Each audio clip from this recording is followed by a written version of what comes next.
আসসালামু আলাইকুম। পল্লী দারিদ্র বিমোচন ফাউন্ডেশন এই এনজিওতে ভালো একটা নিয়োগ আসছে, অনেক বড় নিয়োগটা। এটা বাংলাদেশ সরকারের আওতাভুক্ত এই এনজিওর ইয়েগুলো, কার্যক্রমগুলো। তা এখানে এই নিয়োগ প্রক্রিয়া আসলে আপনি কীভাবে পরীক্ষা হবে, আপনি কী কী পড়বেন বা পরীক্ষার সিস্টেমটা কী হবে, এই সামগ্রিক বিষয়টা নিয়ে কথা বলার চেষ্টা করবো আজকে। তা প্রথমে দেখি আমরা পরীক্ষা পদ্ধতি দেখি। পরীক্ষা পদ্ধতি আপনার দুইটা ধাপে হবে, একটা হচ্ছে লিখিত এবং আরেকটা হচ্ছে মৌখিক পরীক্ষা। তা লিখিত পরীক্ষার টোটাল মার্কস থাকবে 80 নাম্বার। এখানে আপনার 80 নাম্বার 2 ঘন্টা থাকবে নন টেকনিক্যাল পোস্টের জন্য। এবং মৌখিক পরীক্ষা এটা হচ্ছে আপনার 20 নাম্বার। এগুলো প্রত্যেকটা আলাদা আলাদাভাবে আপনাকে পাস করতে হবে। চলুন ক নাম্বারে দেখি, যে এখানে বলছে যে পরিচালক পদের জন্য ওনারা পরে এটা ডিসিশন নিয়ে নেবেন যে আসলে কোন কোন বিষয়গুলোতে কীভাবে পরীক্ষা হবে। আচ্ছা, আমরা খ নাম্বারটা দেখি। নবম থেকে 14তম গ্রেডের নন টেকনিক্যাল, অর্থাৎ টেকনিক্যাল না আর কি, বিশেষ জেনারেল যে সেকশনটা আছে, এটার জন্য পরীক্ষা হবে আপনার 4টা সাবজেক্টে, বাংলা, ইংরেজি, সাধারণ জ্ঞান এবং গণিত। প্রত্যেকটাতে 20 নাম্বার করে থাকবে প্রত্যেকটা বিষয়ে। 5 নাম্বার হবে আপনার সামগ্রিকভাবে আপনার 35, অর্থাৎ 80-র মধ্যে আপনাকে 35 না পেলে আপনাকে ফেল বলে গণ্য করা হবে। আর সময় থাকবে এখানে 2 ঘন্টা। আমি আবারও বলে নিচ্ছি, এটা হবে রিটেন পরীক্ষা, এখানে কোনো প্রিলি পরীক্ষা হবে না। আচ্ছা, এরপর হচ্ছে মৌখিক পরীক্ষার কথা বলছে। এটা হচ্ছে আপনার ইন্টারভিউ আপনার নবম থেকে 14তম গ্রেড, অর্থাৎ আপনাকে 20 নাম্বার পরীক্ষা হবে ভাইভাতে। এখানে 10 নাম্বার নিচে যদি আপনি পান তাহলে আপনি ফেল। বললাম যে এটাতে আলাদা আলাদা পাস করতে হবে, না হলে আপনি অকৃতকার্য বলে বিবেচিত হবেন, অর্থাৎ ফেল হবেন। আর পরীক্ষা অংশগ্রহণকারী প্রার্থীদের উপযুক্ত এবং কৃতকার্যতা নির্ধারণ, আচ্ছা, বাছাই কমিটি যেটা নির্ধারণ করবে সেটাই আপনাকে বলছে, এটা চূড়ান্ত সিদ্ধান্ত হবে, আপনাকে ফেল করাতে পারে বা পাস করাতে পারে। এটা সব পরীক্ষাতে এরকম হয়, এটা ওনারাই সবচেয়ে ভালো সিদ্ধান্ত নেন আর কি, কাকে রাখবেন কাকে রাখবেন না। 15তম থেকে 20তম গ্রেডের সাধারণ আর কি, জেনারেল যে গ্রেডটা আছে, এখানে আপনাদের জন্য বাংলা, ইংরেজি, সাধারণ জ্ঞান, গণিত ও মানসিক দক্ষতা, এখানেও টোটাল 4টে বিষয় 80 মার্কসের পরীক্ষা হবে। সামগ্রিকভাবে 35 আপনাকে পাইতেই হবে, 80-র মধ্যে 35 না পেলে এখানেও আপনি ফেল। সময় থাকবে 1 ঘন্টা, অর্থাৎ এখানে আপনার প্রশ্নগুলো একটু সহজ করা হবে। এখানে 1 ঘন্টার মাত্র সময় থাকবে। এর আগে আমরা দেখলাম 2 ঘন্টা থাকবে সময়, আর এটাতে থাকবে আপনার 1 ঘন্টা সময় থাকবে। আচ্ছা, এখানে আপনার পাস মার্কস আপনার দেখা গেছে 35, পাস মার্কস তো থাকতে হবে। এবং ইন্টারভিউ যেটা আছে সেখানে একইভাবে আপনাকে 20-এর মধ্যে 10 পাওয়া লাগবে, না পাইলে আপনি ওখানে ফেল হবেন। আচ্ছা, এখন দুইটাতে আপনাকে আলাদা আলাদা পাস করতে হবে, অর্থাৎ রিটেনেও আপনাকে আলাদা পাস করতে হবে, মৌখিক পরীক্ষা অর্থাৎ ইন্টারভিউতেও আলাদা আলাদাভাবে পাস করতে হবে। আচ্ছা, আপনি যদি চিন্তা করেন যে না, আমি রিটেনে বেশি মার্কস পাইছি, ইন্টারভিউ বোর্ডে পাস না করলেও চলবে, এইরকম হবে না। আচ্ছা, এরপর আমরা দেখি টেকনিক্যাল পদ দেখি। আমরা নবম থেকে 14তম গ্রেডে যে টেকনিক্যাল পদগুলো আছে, এটা কিন্তু জেনারেল না, টেকনিক্যাল। আচ্ছা, এই টেকনিক্যাল পদগুলোতে আপনার 80 নাম্বার পরীক্ষা হবে। বাংলায় 10 থাকবে, ইংরেজিতে 10 থাকবে, সাধারণ জ্ঞানে 10 থাকবে, গণিতে 10 থাকবে এবং বিষয়ভিত্তিক 40। অর্থাৎ এর আগে আমরা দেখলাম বাংলায় 20, গণিতে, সাধারণ জ্ঞান এগুলোতে 20 করে 80 হয়ে গেছে। সেখানে আপনার ওখানে মার্কসটা অর্ধেক করে দেয়, ওখানে 40 এবং বিষয়ভিত্তিক, অর্থাৎ আপনি যে বিষয়ে টেকনিক্যাল পদে পরীক্ষা দেবেন ওই বিষয়ের উপরে আপনার 40 মার্কস আলাদা থাকবে। এখানে আপনার 40% নাম্বার পেতে হবে, অর্থাৎ যদি আপনার 20-এর মধ্যে পরীক্ষা হয় তাহলে আপনাকে 8 পেতেই হবে, না পেলে আপনি পাস এখানে হবেন না, এখানে আপনাকে ফেল দেখানো হবে। আর সময় এখানে 2 ঘন্টা থাকবে। আচ্ছা, এটা গেল হচ্ছে রিটেন পরীক্ষার অবস্থা গেল। এখানে আবার বলে নিচ্ছি, নবম থেকে 14তম গ্রেডের টেকনিক্যালের জন্য এই আপনার 5টা টোটাল বিষয় থাকবে, এটা 80 মার্কসের পরীক্ষা। আবার এটা ইন্টারভিউয়ের জন্য এটা করবে কি, আপনাকে 15 থেকে 20তম গ্রেডের জন্য আপনার এখানে 20 নাম্বার থাকবে ইন্টারভিউ বোর্ডে, এবং পাস করানো হবে 10 নাম্বার পাইতে হবে 20-এর মধ্যে, না হলে এটা পাস করানো হবে না। আর এর আগের আপনার ওই যে বাছাই পরীক্ষায়, এর আগেরটা আমি একটু বলতে ভুলে গেছি, সেটা হচ্ছে যে আপনাদের টেকনিক্যাল পোস্টে অবশ্যই ব্যবহারিক পরীক্ষা হবে।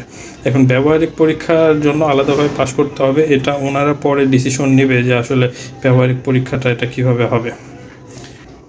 আচ্ছা, 15তম থেকে 20তম গ্রেডে টেকনিক্যাল পদের জন্য ওখানে আপনার একইভাবে পরীক্ষা হবে। বাংলা, ইংরেজি, গণিত, সাধারণ জ্ঞানে 10 নাম্বার করে 40 নাম্বার থাকবে এবং বিষয়ভিত্তিক এটাতে আপনার 40 নাম্বার, টোটাল 80 নাম্বার। এখানে আপনার 40% নাম্বার পাওয়া লাগবে, অর্থাৎ 20-এর মধ্যে 8 পাওয়া লাগবে।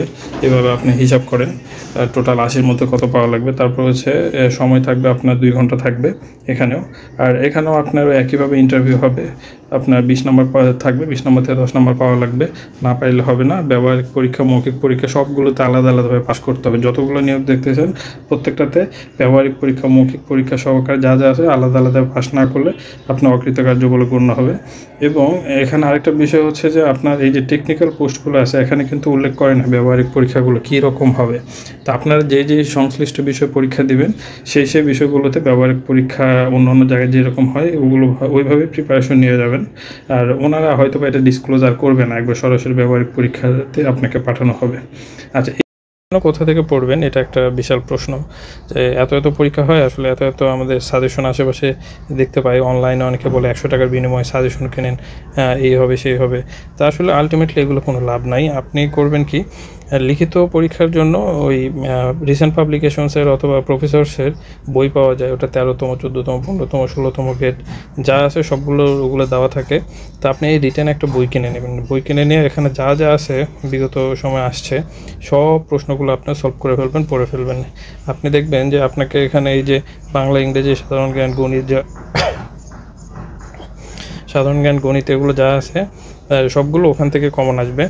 আর সাধারণ জ্ঞান রিসেন্ট বিষয়ে অবশ্যই পড়বেন, সেটা কারেন্ট অ্যাফেয়ার্স থেকে পড়তে পারেন। যখন পরীক্ষা হবে তা দেখা গেছে 3 মাস আগে কারেন্ট অ্যাফেয়ার্সগুলো কালেক্ট করবেন। 3 মাসে কালেকশনে গেলে আপনি ওটার মধ্যে থেকে কমন পেয়ে যাবেন সাধারণ জ্ঞানগুলো। আর ডেইলি পত্রিকা পড়ার অভ্যাস করবেন, যাতে আপনার ফোকাস রাইটিং বা কোনো প্যারাগ্রাফ কিছু আসলে ওগুলোর উপর ভিত্তি করে লিখতে পারেন। আর ডক্টর ইউনূস স্যারের আপনার 3.0 তত্ত্ব আছে, বা ওনার আরও কিছু বিষয় আছে মাইক্রো ফাইন্যান্সের, তা এই বিষয়গুলো আপনারা একটু পড়বেন। গ্রামীণ অর্থনীতি উন্নয়নের জন্য মাইক্রো ফাইন্যান্সের ভূমিকাটা কী হতে পারে, বা আপনার থেকে কিছু প্ল্যান ওখানে আশা করতে পারে, মানে এই সামগ্রিক বিষয়গুলো নিয়ে আপনার ডেভেলপমেন্ট আর কি, এই ডেভেলপমেন্ট নিয়ে আপনার একটু পড়াশোনার চেষ্টা করবেন, তাহলে আপনার ফোকাস রাইটিং বা প্যারাগ্রাফ টাইপের এগুলো কভার হয়ে যাবে। আর ইংরেজির জন্য যদি এক্সট্রা পড়তে চান তাহলে ওই যে চৌধুরী অ্যান্ড হোসাইনের যে বই আছে ক্লাস 7, 8 বা 9, 10-এর যে বই থাকে চৌধুরী অ্যান্ড হোসাইনে, ওখান থেকে ট্রান্সফরমেশন, তারপর হচ্ছে ভয়েস চেঞ্জ, তারপরে হচ্ছে ন্যারেশন, এই যে বেসিক বিষয়গুলো আসে এগুলো আপনারা একটু দেখার চেষ্টা করবেন, তাহলে আশা করি হবে। আর গণিত মানসিক দক্ষতা এখানে করবেন কি 9ম 10ম শ্রেণী আর 6, 7, 8 এগুলাতে যে আপনার কী বলে উৎপাদক থাকে, তারপর কিছু জ্যামিতি থাকে, টাইম তারপরে ডিস্টেন্স, এগুলো কিছু ম্যাথ থাকে, এগুলো ম্যাথগুলো দেখবেন, আশা করি এটাতে হয়ে যাবে। আর বাংলা আপনার যদি মনে হয় আরেকটু বেশি পড়বো, তাহলে আপনি অগ্রদূতের একটা বই কিনে নিতে পারেন, বা জর্জের একটা বই কিনে নিতে পারেন। তা এই গেল হচ্ছে সামগ্রিক একটা বিষয়। আর ভাইবার জন্য যদি আপনার কোয়ালিফাই হন, তখন আপনার মনে চাইলে ওই যে ভাইবার জন্য প্রফেসরস বা রিসেন্ট পাবলিকেশনসের বই পাওয়া যায় এই ছোটো গ্রেডগুলোর জন্য। ছোটো গ্রেডগুলো পড়লে আপনার 9ম গ্রেড, তারপরে 10ম গ্রেড, 11, 12 এগুলো কভার হয়ে যাবে আর কি। তা এই হচ্ছে আপনার শর্টকাট একটা আমি সাজেশন দিয়ে দিলাম, কিন্তু ওই যে আপনার PDF সাজেশন কিনতে পাওয়া যায়, অনলাইনে অনেকে বিক্রি করে, এই বাটপারগুলো থেকে আপনারা সাবধান থাকবেন। এগুলো আপনাকে পাস তো করাবেই না, আপনি কোনো কম্পিটিশনের মধ্যেই যেতে পারবেন না। ওই 70-80 পেজ বা 100-200 পেজ পড়ে যদি আপনার হয়ে যেত, তাহলে কেউ আর চাকরি ছাড়া থাকতো না, সবাই চাকরি পাইতো। তো ওরা শুধুমাত্র ব্যবসা করার জন্য এগুলো করে, আর জীবনে ওরা কোনো পরীক্ষায় টিকে নাই, ওরা সব হচ্ছে ধান্দাবাজিতে আপনার ইউটিউব থেকে ভিউ দিয়ে ব্যবসা করে, আর এগুলো সাজেশন বিক্রি করে 100 টাকা 200 টাকা করে বিক্রি করে পাবলিকের কাছ থেকে লুটপাট করে নেয়। বেকারদের নিয়ে ওরা নতুন করে ব্যবসা খুলছে। আচ্ছা, যাই হোক, আপনারা সাবধান থাকেন, সাবধান থেকে নিজেরা পড়াশোনা করেন, কারো উপরে ডিপেন্ডেন্ট হবেন না। আর এটা মনে রাখবেন যে আপনার নিজেকে নিজেরই হেল্প করতে হবে, নিজেকে নিজে হেল্প না করলে আপনি এই পরীক্ষাগুলোতে আগাতে পারবেন না। সবার জন্য শুভকামনা থাকলো। এই বিষয়ে যদি কোনো কিছু না বুঝতে পারেন আপনি কমেন্ট করতে পারেন, কমেন্ট করলে আমি উত্তর দেওয়ার চেষ্টা করব যত দ্রুত সম্ভব। আর আজকের মতো ভিডিও এ পর্যন্তই থাক, সবার জন্য শুভকামনা থাকলো। ভালো থাকুন, সুস্থ থাকুন, আল্লাহ হাফেজ।